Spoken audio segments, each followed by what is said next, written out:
6 বছরের শিশুর পুরো শরীর পোড়ানো হয়েছে সিগারেট আর কয়েলের আগুনে। হাতের নখ উপড়ে ফেলা হয়েছে। শুধু তাই নয়, না খাইয়ে রেখে সাজানো হয় প্রতিবন্ধী। রাতে চলতো এমন অমানবিক নির্যাতন, আর দিনের বেলায় তাকে দিয়ে করানো হতো ভিক্ষা। পুলিশ শিশুটিকে উদ্ধারের পর এমন বর্বর নির্যাতনের বিবরণ নাড়িয়ে দেয় মনুষ্যত্বকে।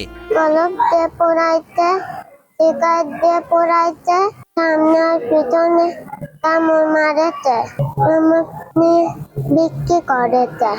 ছোট্ট শিশুটির নাম সোহাইব। পাবনা সদর উপজেলার চকছাতিয়ানি এলাকার আমিনুল ইসলাম ও সোহানা জাহানের সন্তান সে। বাবা অন্যত্র বিয়ে করায় মায়ের কাছেই থাকতো ছোট্ট শিশুটি। গত বছরের 2 অক্টোবর একই উপজেলার সানিরদিয়ার এলাকার আমজাদ হোসেনের ছেলে রফিকুল ইসলাম বিপ্লব শিশুটিকে বিস্কুট কিনে দেওয়ার কথা বলে অপহরণ করে। অপহরণের পর শিশুটিকে দিনের পর দিন অমানবিক নির্যাতনের মাধ্যমে ভিক্ষাবৃত্তির জন্য ব্যবহার করা হয়। সামনে পেছনে কামড় দিছে, তারপর কয়েলের সেকা দিছে, সিগারেটের সেকা দিছে, দেয়ালে মাথা ফাটাইছে, লাঠি দিয়ে মারধর করছে। সন্তানকে খুঁজে না পেয়ে পাবনা সদর থানায় 2024 সালের 7 অক্টোবর একটি সাধারণ ডায়েরি করেন শিশুটির মা সোহানা জাহান। এরপর পুলিশ তথ্য প্রযুক্তির সহায়তায় বিপ্লবের অবস্থান শনাক্ত করে। দীর্ঘ অনুসন্ধানের পর 2025 সালের 18 এপ্রিল খুলনার রূপসা ফেরিঘাট এলাকায় ভিক্ষা করানো অবস্থায় শিশুটিকে উদ্ধার করা হয় এবং বিপ্লবকে আটক করা হয়।